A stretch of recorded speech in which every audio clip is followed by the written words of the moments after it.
The cover up continues, and this is the Donald Trump cover up of the Epstein files, not just to benefit his friends, but to benefit himself.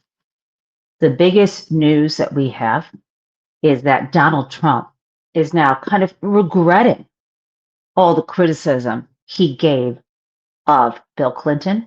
And we are reading that Donald Trump isn't so sure that he wants Bill Clinton to testify under oath because I think Donald Trump realizes that Bill Clinton has to tell the truth. And remember, I believe the way taking the fifth works is such that Bill Clinton could take the fifth, say, I reserve, I'm not going to speak based on his Fifth Amendment right against self incrimination. But it's not, as you probably know, a blanket statement that you make. It's not a blanket privilege. So the Democrats could ask him about Trump. Have you ever seen or heard Trump talk about girls, women under, young girls, so not young women, girls under, so this would be children, people under the age of 18. Have you heard him talk about Epstein? When you spoke to Epstein, and on and on and on. This is not safe for Donald Trump. And so now he is backing the hell down. So that's one interesting fact. The other interesting fact is this. People are going through millions of files, Epstein files. I am not one of those people, but when I have looked a few things up, but I'm not systematically going through it. But when I read on social media, or most recently, actually in a news article, if I see a screenshot of something from the Epstein files, people who do that often provide a link directly to that file in the DOJ website. So you go into this link, you get to the DOJ Epstein file website, you have to click on it, you have to certify with a click that you're above the age, that you're 18 or above, and then you go directly to that. So anything I show you on here, I have confirmed that it is present on the DOJ website. So I need to share this with you because this is very telling. It's an example of one of these emails, correspondence, excuse me. I'm clearing my throat because, as you may know, some of you know, I'm not on the East Coast where it is 9 a.m. I am in California where it is 6 a.m. And I am so grateful to my California prison mates who do this all the time. And for those of you who are not watching live because of that, bless you as well. But at any rate, the point is that this email I'm going to show you, this correspondence between Epstein and someone else, has what appears to be an admission of child sex abuse. And guess what? The counterparty on this email's name is blacked out. And we must absolutely demand that this name is exposed, or understand the only way this name it would not be able to come out is if this person is a victim. This does not seem like a victim. You can read this. Or if they are under investigation. And we were told that nobody is under investigation. We must know, and this is not the only example. So I'm going to share this with you. It's disturbing, but we need to read it. Okay. This is dated March 11th, 2014, right? This is after Epstein has come out of prison for the first time. And it is to Jeff Epstein's email account from we don't know. And it has to be someone he knows well enough because you see there's two lines that are blacked out and it doesn't have the at whatever email it appears. So that must be someone in his address book, someone he knows well. That's what I'm presuming. Maybe not. Maybe it's just the way it came out. This is what I know. Here's what it says. Thank you for a fun night. Your littlest girl was a little naughty. Sent from my iPhone. So this is someone doesn't sign it from their iPhone. You can send emails from your iPhone. Very disturbing. The first thing that's disturbing is the implication communicated in this. It is horrifying. But the second unacceptable, intolerable crime here is that that name was blacked out. Why? Who is that? So thank you to intrepid, the intrepid journalists who have figured out or found these examples. It is so absolutely upsetting. Now, I would like to pivot away from the Epstein files for this moment to another example of not caring about children, about abusing children in our country. So you know how absolutely thrilled I was when Liam Ramos and his father were freed from the prison in Texas and got home to Minneapolis. And yes, I don't know if they gave him back his hat, but he was wearing either a new one or the same one. He is home with his parents. He is home with his family in a beautiful home in Minneapolis. We saw these photos, and it was far from a prison. He lives in a loving, warm family, something we would want for everybody. And let's remember, I believe Liam, I don't know his status. I believe he was born in America. He might be an American. And I got to tell you, I don't care.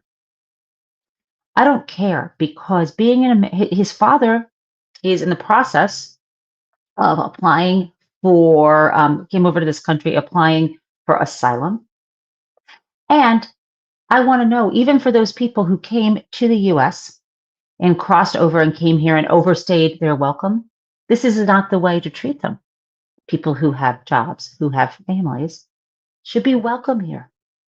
We need people here. And in fact, the Cato Institute, I'll give you those numbers, talk about how much money immigrants, including undocumented immigrants, contribute to the economy. And that shouldn't even be it. But if we're concerned about people coming into America and then feeling like the taxpayers we here don't have enough money to support them, that is not the issue. I live by the rules in the poem by Emma Lazarus at the base of the Statue of Liberty. That is my America. And if this Trump regime actually cared about people who sponged off the government, that would be Donald Trump, who is, for example, suing the IRS now, asking for $10 billion because his tax returns were released lawfully, by the way, to a congressional committee. He's asking for that, and it will be his DOJ who will decide, Pam Bondi, whether he deserves it. It won't be any adversary in court because he would lose that case and he wouldn't get that money. And if Pam Bondi says yes, then Scott Besson at Treasury will press a button and steal from us. And this guy, Donald Trump, literally has weapons. He is holding us up for $10 billion. And you want to tell me law abiding, because very few have any criminal records. And sometimes it's just a traffic incident. You want to tell me that law abiding, nonviolent people with jobs and families in America deserve to be the top priority of our law enforcement?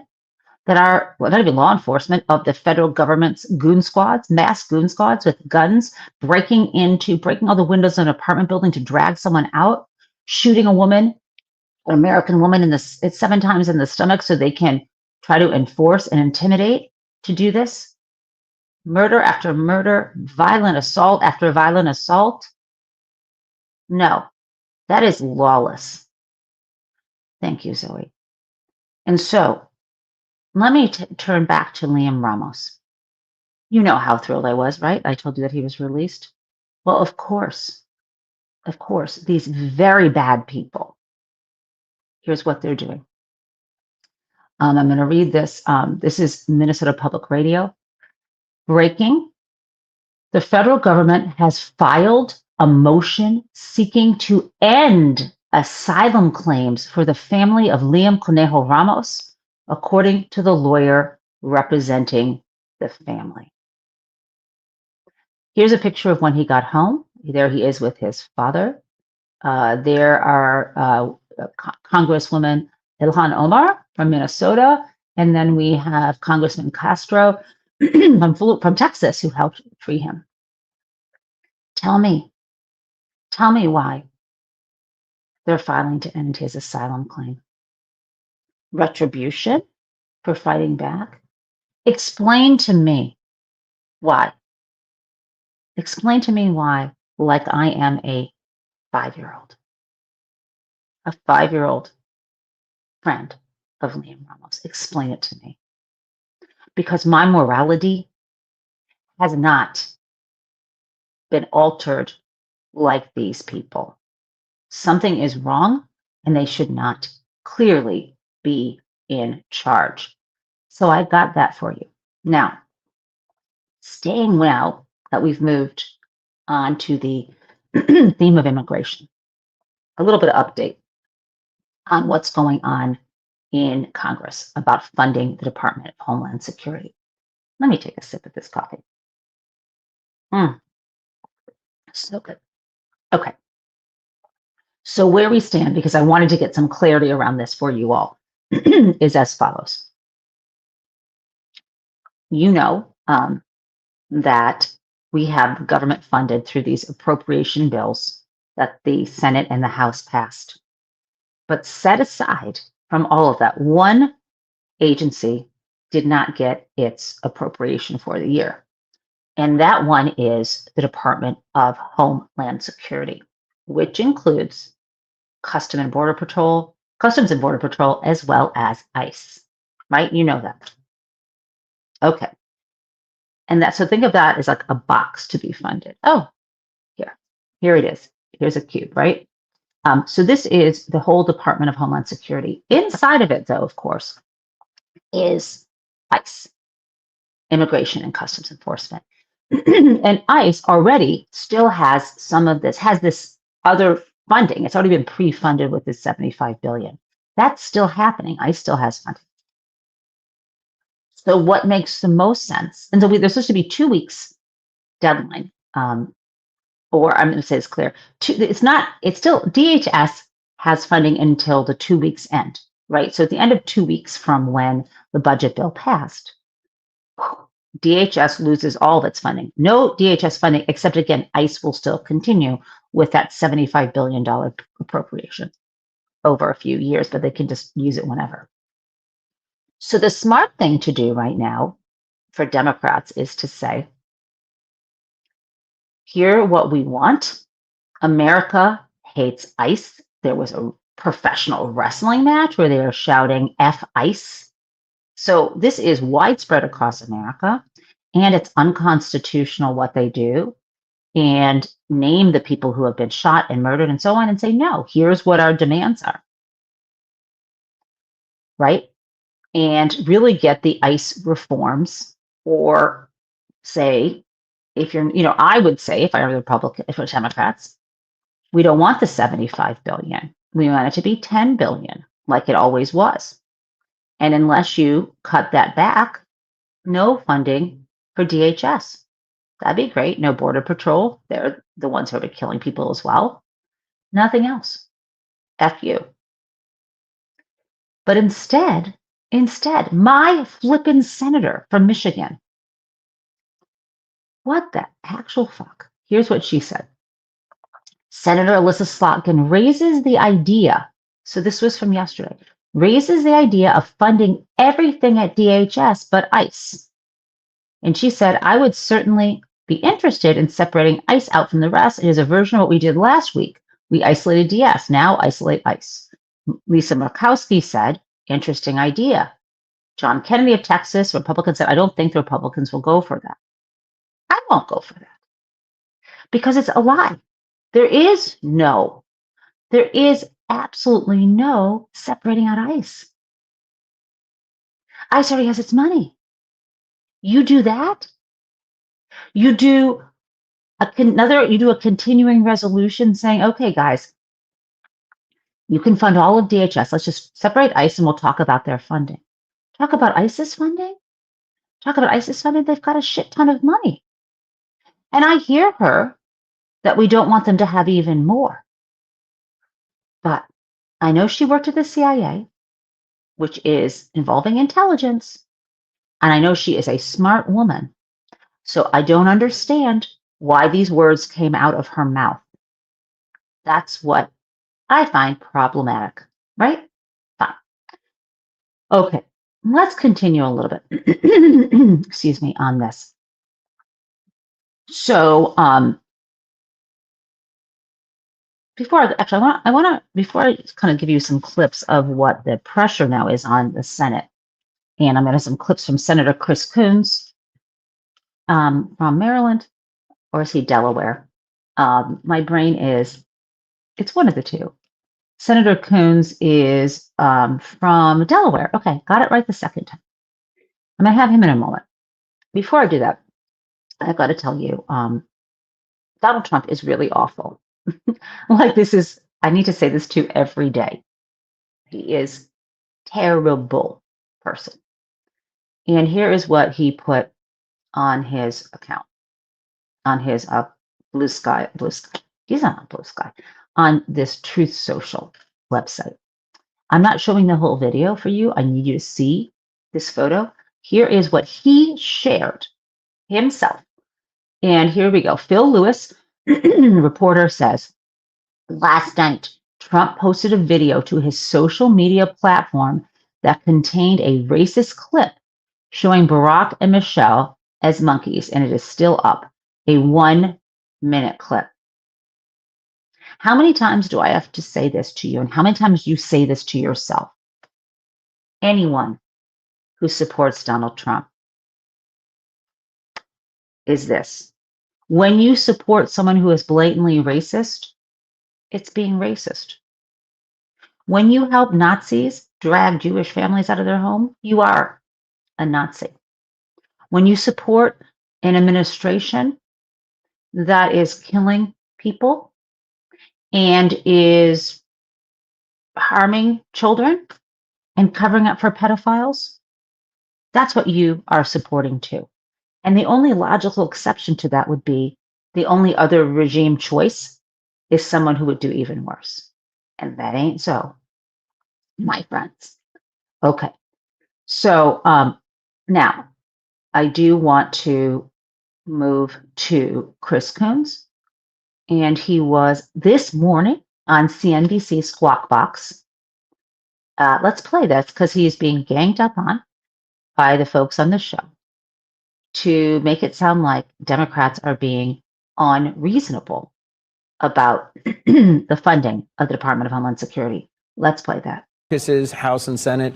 Democrats have laid out what I think are perfectly reasonable demands that your average American goes, yeah, okay, that makes sense. But once again, you're using funding to get what policies that interest you, and it just is a bad These precedent. aren't just policies that interest me. Joe, the idea that federal law enforcement I know, but you're shutting down the government. You're shutting down the government. It's the same rules that NYPD is following right there in Times Square right now. When Republicans do you see roving bands of NYPD Senator, with masks and you're putting up another red herring. You're shutting down the government because it's how you do policing you lost in a the democracy. election. You lost the election because you lost the election, which put you in the minority party. Doesn't give you the right to shut down the government to get what you want. Let me ask you this. But it does mean I have to fight for the core values of our democracy, which includes supporting law enforcement that is accountable, that is transparent, but that doesn't murder American citizens in broad daylight. When Republicans are in the minority, they have issues that they think that you disagree with. You don't want them shutting down the government to force. Yeah, I do. This is a game they play, criticizing the tools that you have at your disposal. Let them. I wish Kuhn said, these are the tools we have at our disposal. You are the one changing the subject. I'm talking now about the tools we have at our disposal to use in a very dire situation. So no, I don't think the government should be shut down If, for example, the Republicans are upset because we didn't give Donald Trump another freebie, but that's how power works. And God darn it, why don't they say that? Now, speaking of how power works, I always love when we hear from former federal judge Luttig, who was when he became a federal judge, people compared him to a young Antonin Scalia. That's how conservative he is and how tied he is to the US Constitution. I mean, let me just say something. I should be more clear. Scalia, I don't want to say that people who have these invented originalist interpretation of the Constitution are more tied to the Constitution than someone like me. I don't mean that. I mean to say this is somebody who you wouldn't expect, given that he comes from a particular conservative philosophy, to be, on the one hand, some people might not expect him. Some people believe that people subscribe to the so-called original school of thought or certain conservative Supreme Court interpretation ideologies or methods because as a pretext for trying to do politics through the court, right? Some people believe that. Others might believe that whether your theory is originalism or a more living constitution or what have you, that you still care and hew to the power and the importance of this document. And it is someone like Luttig, who people didn't probably know. Was he just pretextually saying he cared about the Constitution, or did he really? So let's listen to Judge Luttig. He was on Legal AF, which is a Midas Touch show. I want you to hear this. One of these things that's a little unsettling, and we'll talk on the other side. The Supreme Court has yet to decide the issue, and for our discussion later, it never will. And if it does, and listen to this, both of you, it doesn't matter what the Supreme Court does from this point forward. For 2 years, the Supreme Court has authorized the absolute lawlessness and unconstitutional activity of this president.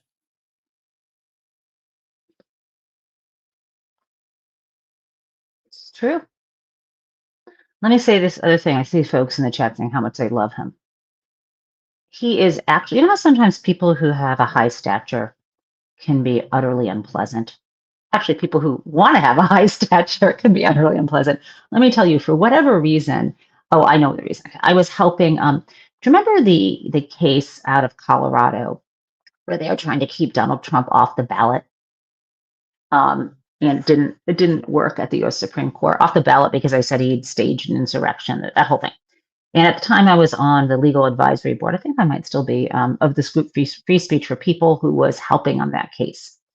And I don't know if there was another one too. There was the Colorado one, and now I'm forgetting another state. But anyway, one of the lawyers at Free Speech for People was actually arguing, not at the US Supreme Court, but arguing at the lower level, one of these arguments. And Judge Luttig and I, as well as Larry Tribe, were listening to their arguments and giving comments. And let me just tell you, I have met Larry Tribe. And I am no Larry Tribe. I am not a Judge Luttig, right? But I was a student of Larry's years ago, probably not very memorable, but I've known him now as an academic, and he is incredibly kind and supportive, and so was Luttig. And they welcome my comments. And that is not, I got to tell you, that's how you should behave. Why shouldn't my comments? I mean, I had things to say just like you might have things to offer.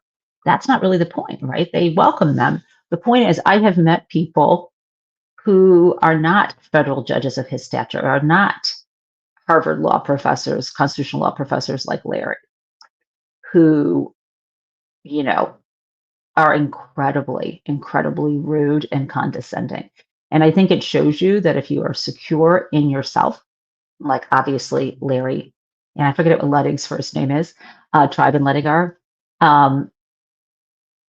you don't need to cut other people down, and you welcome ideas wherever they come from. That's what I say. Okay. So got a couple more things before we get to Crazy Town. Let me share this with you. This is another area of concern. So Allison Gill over at Mueller, she wrote, shared this, and I'm sure you've heard about this. This is a multi-layer shot I have here. So what I'm sharing with you is something on Truth Social, and embedded below. Let me give you the thing that Matt Berg says is a scoop. Scoop. Trump's FBI summoned state election officials from across the country for an unusual briefing on quote unquote preparations for the midterms, according to emails I obtained. And then it is the quote, strangest thing in the world, unquote, one top state election official told me. Let me read this to you. This is from Kelly Hardman, FBI election executive.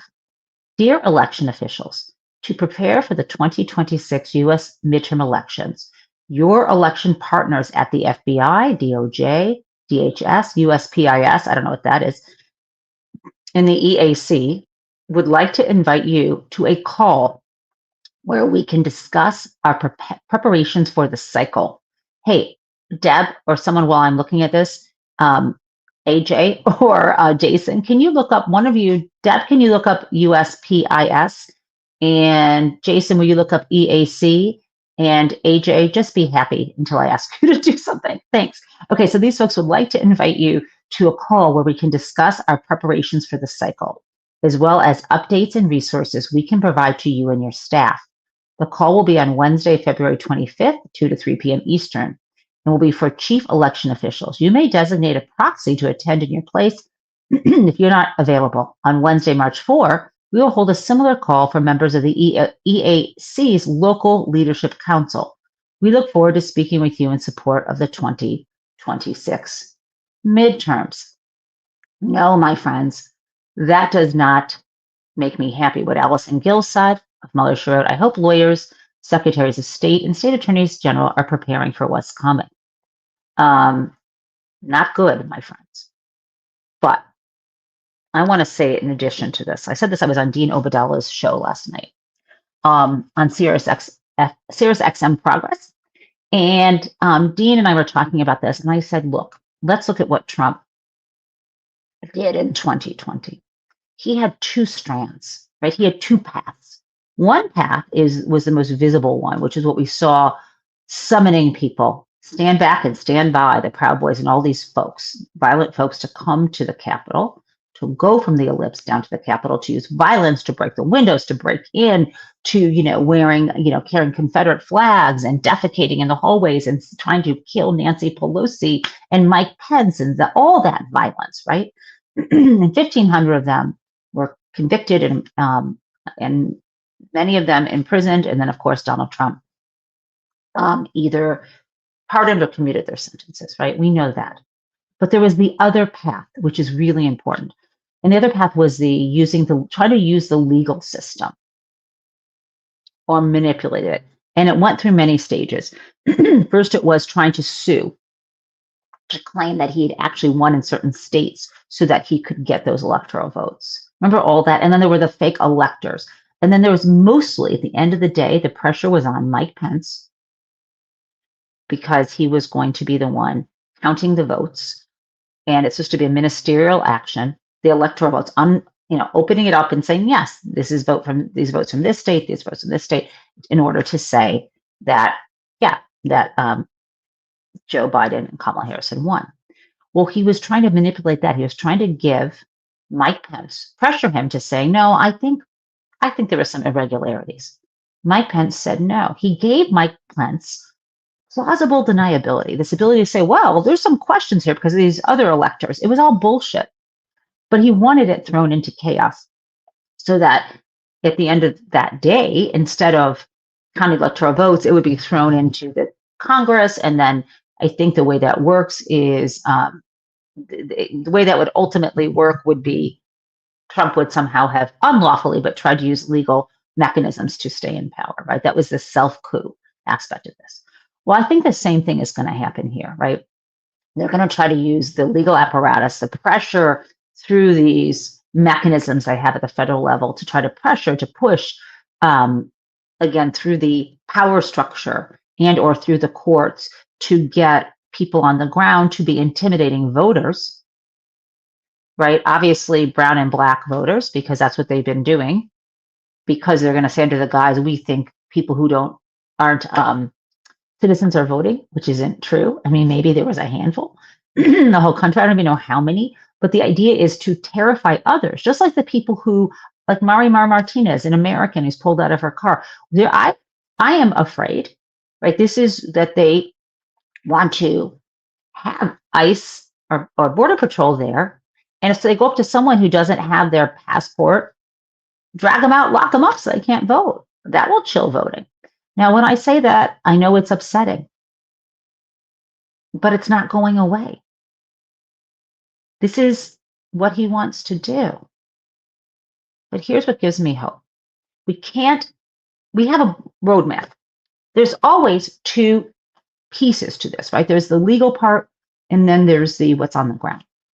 What we need to be doing in communities is, if you are a person with white privilege, you appear white and you have that kind of power, and probably you're not going to be pulled over. Well, of course, I know Nicole Renee, but I know Nicole Renee Good was in a situation where she had all of that and she was still murdered.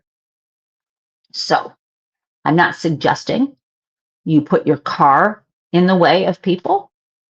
What I am suggesting, though, is you reach out, if you're a white person, that you reach out to community organizations, whether it is NAACP or a Hispanic organization or anyone who's already organizing around ICE, or your local Indivisible chapter, and work together with communities to say, what do you need?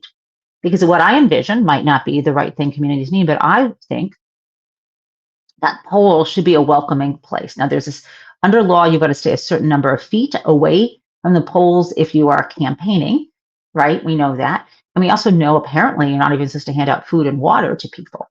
But we could. There's no reason why, and I've seen it before, that people have bake sales, or, maybe someone donates, I don't know, people could have balloons. We could make the voting spaces, and I don't mean inside the high school gym, I mean in the parking lot where people are voting, where they need spaces. Make sure ICE doesn't fill up the whole parking lot. Well, don't get in front of their cars, but be in spaces where it feels safe. Ask communities who are afraid to vote how you can help. Would it help if there were caravans of people where people who are going to be more protected help drive people to vote? Like, what we need to be thinking about those days. Are you going to stay at the polls and tell people stay in line, don't leave? I know there are often efforts to sign up to phone bank for candidates, where you sit at your home and a thing comes on your phone, you call them up and say, have you decided who you're voting for?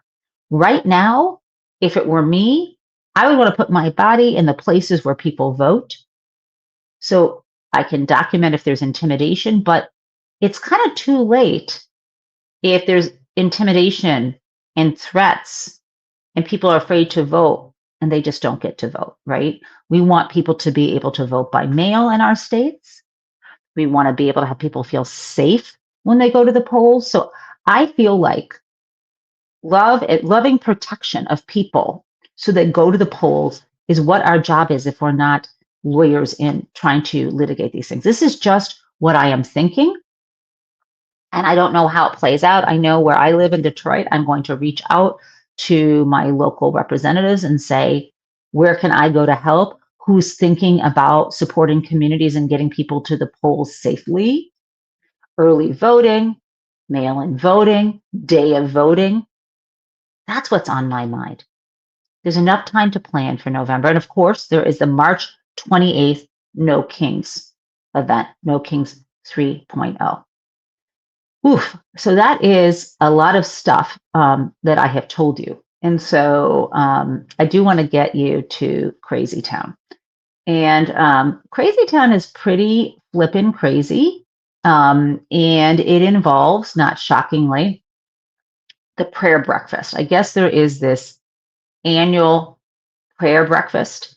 And hold on 1 second. I got something before, I got some good news before I get to Crazy Town. I was just trying to grab this and I saw that Harry Enton, who is the guy, the new Steve Kornacki, or whoever it is. I don't know if Kornacki was MSNBC or CNN, but Harry Enton is the polls guy on CNN. And here is good news, but also a threat to Trump and why he is behaving the way he is. So let me share this news that just literally showed up. Here we go. Great. I'm going to open this and play it for you. The question, as we get closer and closer to the midterms, which party do people trust, knowing how they feel about how Donald Trump has handled things when it comes to the economy? Right, the economy, right? Affordability. You know, Donald Trump has been dismissing affordability concerns, but when 54% say the top priority should be lowering prices, not much of a surprise, right? Party trusted more in affordability. Overall, it's the Democrats by 14%. Look at this. Among independents, I'm laughing. It's 39 points. It's a blowout. This is the entire ball game right here. And when you're having a 39-point lead among independents, a 14-point lead overall on affordability, and right now the top priority, the Americans say, should be lowering prices for the Trump administration. This is the type of formula that equals major success for the Democrats come the midterms, if it holds. And we have seen that in the special elections. We'll see if that holds in the midterm. We have to be able to vote. Everybody, Democrats, independents, Republicans, people who are never even voted before, new voters. And there is a real issue here in front of us. It's not made up. And so we need to not scare people and say, oh my God, it's going to be scary. We need to, again, make voting fun, make people feel safe so they can vote. Okay, this is the reality. And I got a lot to share with you. Let me just say, the Republicans are being asked now this morning on CNN whether they think some guy named Herodopoulos is being asked, and whether Donald Trump should take down that racist post. He is a U.S. representative from Florida. Do you want to hear? Are you going to be surprised what he says? And I'm not yet at Crazy Town, but I want to share this one with you as well. Let's go. Carson, I want to ask you about a video that President Trump posted on Truth Social overnight. He's got millions of followers there. The video was about voter ID and election reform, but at the end, and I don't know if you can see this, it included a brief image of the Obamas, an overtly racist image of the former First Lady and the President as apes here. Now, it was at the end of the video. I don't know for sure whether the President saw it, but is this the type of message a President of the United States, under any circumstance, should be sending out to millions of people?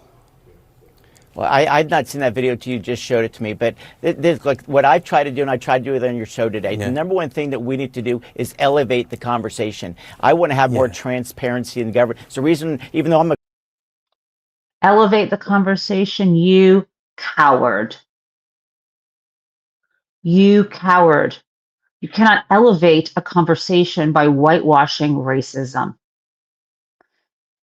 F your conversation. I can be as polite as the next gal, but when you're killing people on the street, I'm really good with people shouting F ICE. I really am. Yeah. Throw out that F-bomb and save people's lives. I don't want to elevate. I mean, I always like conversations that are elevated. I find them pleasant, but you need to condemn racism that's right in front of you, buddy. This is a leader of your party, and you said you refused. You coward. Okay. Now, Crazy Town, guys. Crazy, crazy town.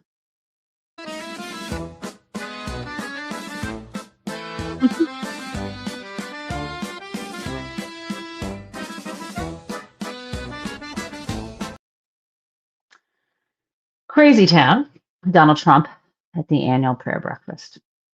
So many things to choose from, but I chose something that makes clear that he is certifiably unwell.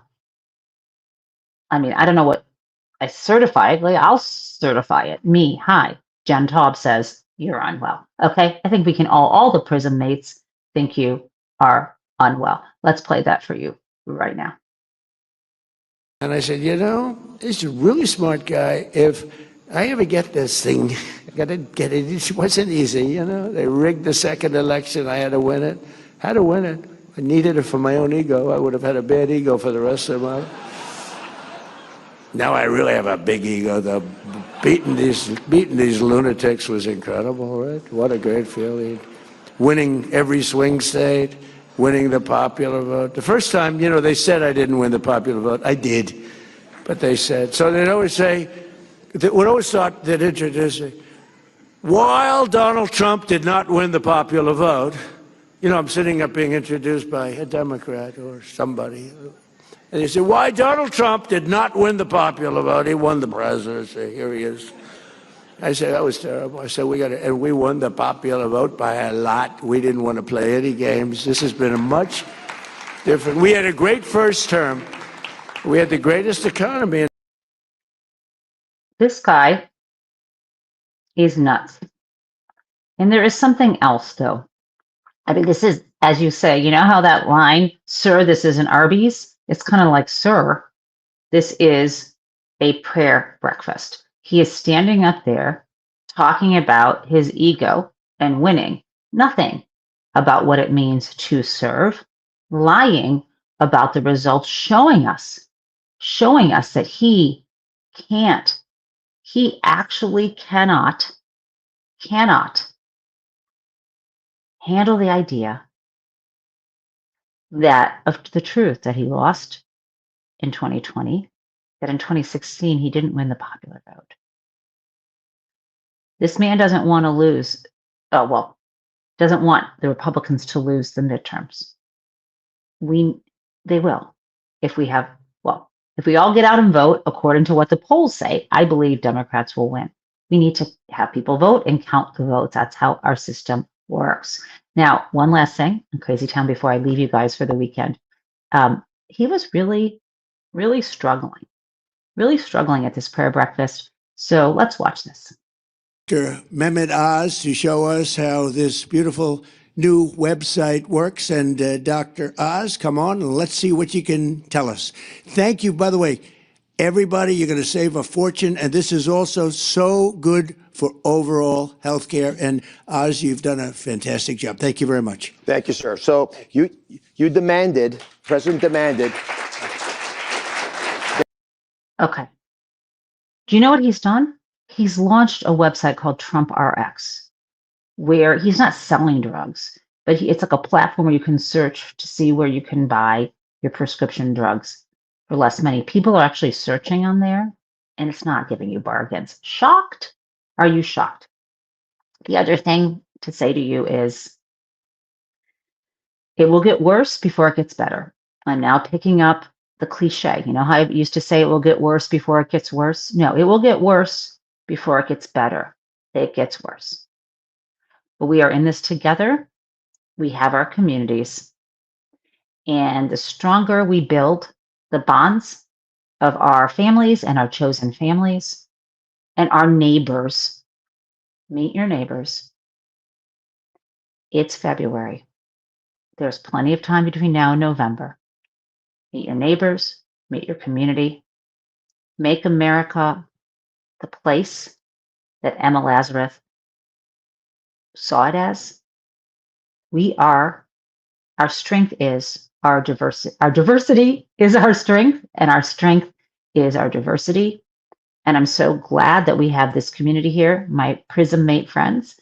And I will see you on Monday. Abso-flippin'-lutely. And now I've lost my song that Jason composed for us. Okay, have a great weekend.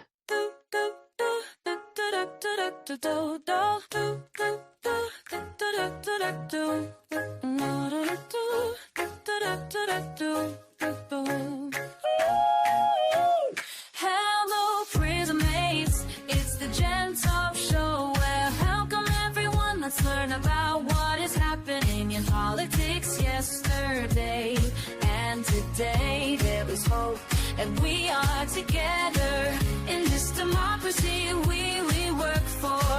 And again, welcome to the Gen Taub Show.